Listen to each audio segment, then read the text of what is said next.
اللہ اکبر اللہ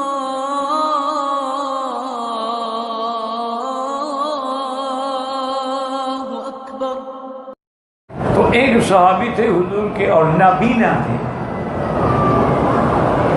وہ ایک دن حضور کی خدمت میں آئے، دربار میں حاضر ہوئے اور ہاتھ میں خنجر تھا، کپڑے سارے خون و خون تھے، لاٹھی ٹیکتے ٹیکتے حضور کی خدمت میں آئے۔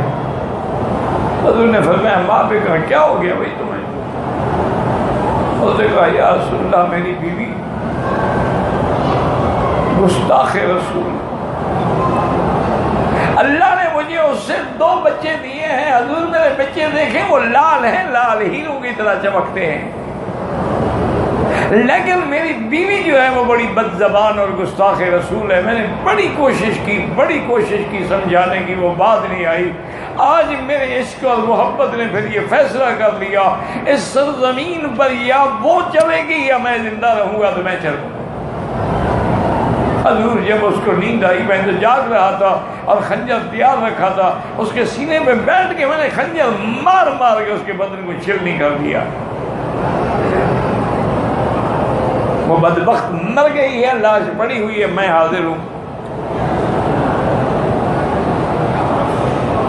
حضور نے فرمایا اللہ کے بندے تم نے قتل کر دیا، قتل کا تو پھر سزا قتل ہے۔ انہوں نے کہا حضور میں اسی لیے تو حاضر ہو گیا ہوں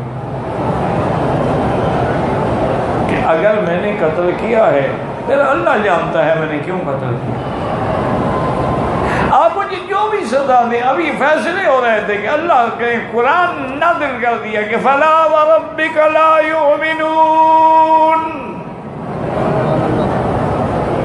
حتی یحکموک فیما شجر بینہم۔ میرا مدنی مجھے تیرے رب کی قسم ہے، دیکھو کتنا پیار سے بات ہو رہی ہے، اللہ تو سب کے رب ہے نا، وہ تو رب العالمین ہے نا۔ لیکن وہ یہاں یہ نہیں کہا ہے کہ اللہ کا فیصلہ، فلا وربک تیرے رب کا فیصلہ ہے محمد مصطفیٰ صلی اللہ علیہ وسلم صلی اللہ علیہ وسلم۔ اللہم صلی علی محمد الف الف مرت عدد کل ذرہ۔ اللہ نے فیصلہ کر دیا کہ جو لوگ آپ کو نہیں مانتے وہ کافر ہیں، وہ مومن ہی نہیں ہیں، اور جو آپ کو ایذا پہنچائیں ان الذین یؤذون اللہ ورسولہ لعنہم اللہ فی الدنیا والآخرہ وَأَعَدَّ لَهُمْ عَذَابًا مُهِينًا۔ اللہ نے فرمایا جو میرے مدنی کو ایذا پہنچائیں وہ اللہ کو ایذا پہنچاتے ہیں، ان پہ اللہ کی لعنت ہے دنیا و آخرت میں، اور ان کے لیے آگے جہنم میں بڑا اہانت والا عذاب تیار ہے۔ تو حکم ہو گیا کہ شاتم رسول کے قاتل کا کوئی بدلہ نہیں ہوتا، دمہ حدر، جاؤ تمہارے خون، تم نے جو کچھ کیا ٹھیک کیا۔ بعض ائمہ فرماتے ہیں کہ اس کی توبہ قبول ہو جاتی ہے، لیکن شیخ الاسلام ابن تیمیہ جو یہاں کے لوگوں کے سب سے بڑے امام ہیں، جن کو تم وہابی کہتے ہو نا، یہ اس وہابی کا عشق ہے۔ ایک تو تمہارا بھی عشق ہے نا حضور کے ساتھ کہ 12ویں کو جھنڈیاں لگا لی، میلاد شریف کر لیا، صلاۃ و سلام کھڑے ہو کے پڑھ لیے، ایک تیری بھی محبت ہے نا ماشاءاللہ۔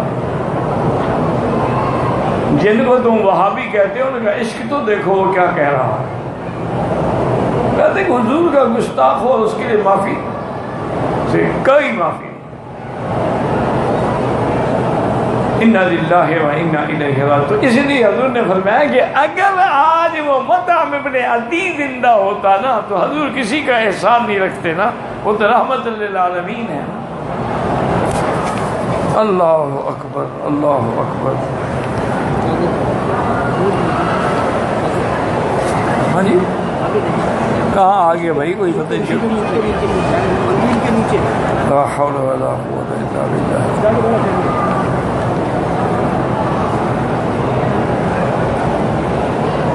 انا للہ و انا الیہ راجعون.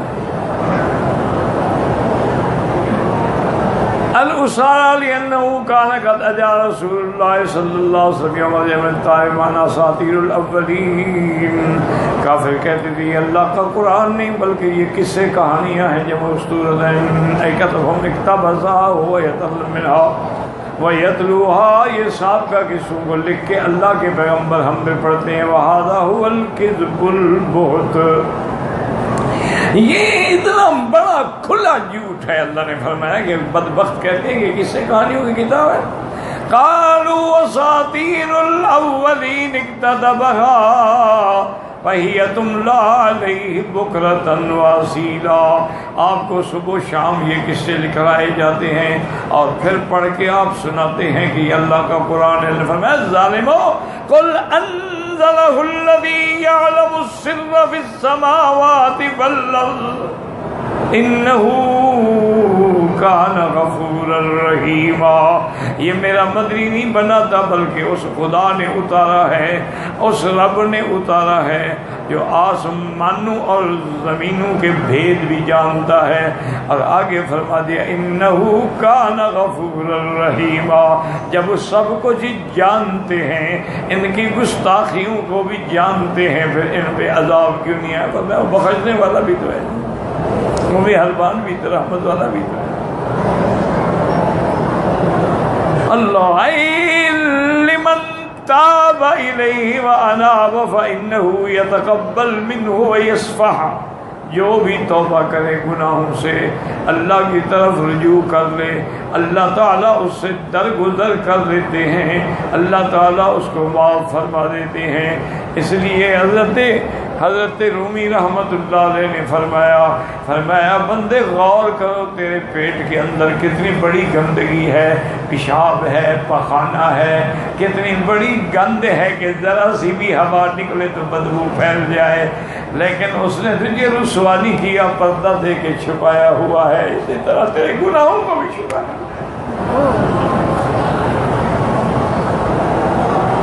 حضرت حاجی امداد اللہ صاحب مہاجر فرماتے تھے اگر لوگوں پر میرے گناہ واضح ہو جائے تو لوگ ہمیں پتھر ماریں,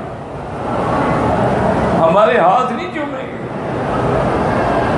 یہ اس کا کرم ہے کہ اس نے ہماری ظاہری اجسام کے اندر جو گندگیاں ہیں ان کو بھی چھپایا ہوا ہے اور ہمارے گناہوں کو بھی چھپایا ہوا ہے. وجہ کیا ہے کہ وہ غفور بھی ہے اور رحیم بھی ہے, لیکن شرط یہ ہے کہ تم بھی تو اس کے دروازے کی طرف لوٹو, تم بھی تو اللہ کے دروازے کی طرف آؤ, توبہ کرو.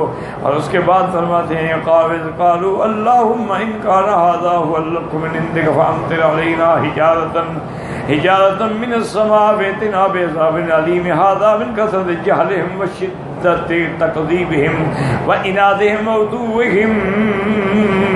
یہ جو بدبخت کہتے ہیں کہ اگر قرآن حق ہے, میرا مدنی حق ہے, تو ہم پر آسمانوں سے پتھروں کی بارش کی جائے. فرمایا یہ ان کے جہل کی وجہ ہے, ان کے بغض و عناد و سرکشی کی وجہ ہے. وَهَذَا مِمَّا أَيَّنُوا بِهِ وَكَانَ الْأَوْلَىٰ لَهُمْ أَن يَقُولُوا اللَّهُمَّ إِن كَانَ هَٰذَا هُوَ الْحَقُّ مِنْ عِندِكَ فَاهْدِنَا لَهُ وَوَفِّقْنَا لِاتِّبَاعِهِ وَلَٰكِنِ اسْتَفْتَوْا عَلَىٰ أَنفُسِهِمْ وَاسْتَعْجَلُوا الْعَذَابَ وَتَعْجِيلَ الْعُقُوبَةِ. ابو مفسر فرماتا ہے ان کو چاہیے تو یہ تھا, یہ کہتے کہ اللہ اگر یہ قرآن حق ہے, تیرا نبی حق ہے, تو پھر ہمیں اس کی اتباع کی توفیق عطا فرما, ہمیں ہدایت عطا فرما, ہمیں صحیح راستے پہ چلنے کی توفیق عطا فرما. لیکن بدبختوں نے جلدی میں اللہ کے عذاب کو مانگا. تو اچھا مجھے یہ سمجھائیں کہ یہ دعا آخر کیوں مانگی کہ ان کان ھذا ھو الحق من عندک فامطر علینا حجارۃ من السماء, پتھر برسا, یہ کیوں مانگا؟ اس کی وجوہات جو ہیں اللہ اکبر. علماء نے جو لکھا, انہوں نے کہا وجہ یہ ہے کہ مکے والے دیکھ چکے تھے کہ جب ابرہہ بادشاہ نے کعبے پہ چڑھائی کی تھی ہاتھیوں کو لے کے، تو اللہ نے پرندے بھیج، فَأَرْسَلْنَا عَلَيْهِمْ طَيْرًا أَبَابِيلَ تَرْمِيهِمْ بِحِجَارَةٍ، اللہ نے آسمان سے پرندے بھیجے جنہوں نے آ کے ان پہ پتھر برسائے۔ تو انہوں نے کہا چونکہ کعبہ حق تھا تو دشمنوں پہ پتھر برسے، اگر محمد بھی حق ہے تو ہم پر بھی پتھر برسائے۔ اِنَّا لِلَّهِ وَإِنَّا إِلَيْهِ راجعون۔ اور بعد علماء نے فرمایا کیونکہ یہاں لفظ ہے نا اساطیر الاولین، یہ پرانے قصے کہانی والی بات ہے، تو حضور تو وہاں یہ بھی بتاتے تھے نا کہ قوم لوط پر جب عذاب آیا تو اللہ نے حکم دیا وَجَعَلْنَا عَالِيَهَا سَافِلَهَا وَأَمْطَرْنَا عَلَيْهِمْ حِجَارَةً مِّن سِجِّيلٍ، ہم نے پھر اونچا کر کے ان کو اوندا گرا کے ان کے اوپر آسمانوں سے پتھروں کی بارش کی، یہ جہنم کے پکے ہوئے پتھر تھے۔ انہوں نے کہا اچھا اگر آپ ہمیں سنا رہے ہو چلو ہم پر بھی پتھر آ جائیں۔ اس وجہ سے انہوں نے اس لفظ کو اختیار کیا، جیسے مفسر فرماتا ہے قرآن میں آتا ہے یستعجلونک بالعذاب ولولا اجل مسمى لجاءهم العذاب ولياتينهم بغتة وهم لا يشعرون۔ اللہ نے فرمایا یہ عذاب مانگنے میں جلدی کر رہے ہیں، اگر میرا فیصلہ نہ ہو چکا، ایک وقت مقرر نہ کر دیا ہوتا تو ہم ان پہ فوراً عذاب نازل کر دیتے۔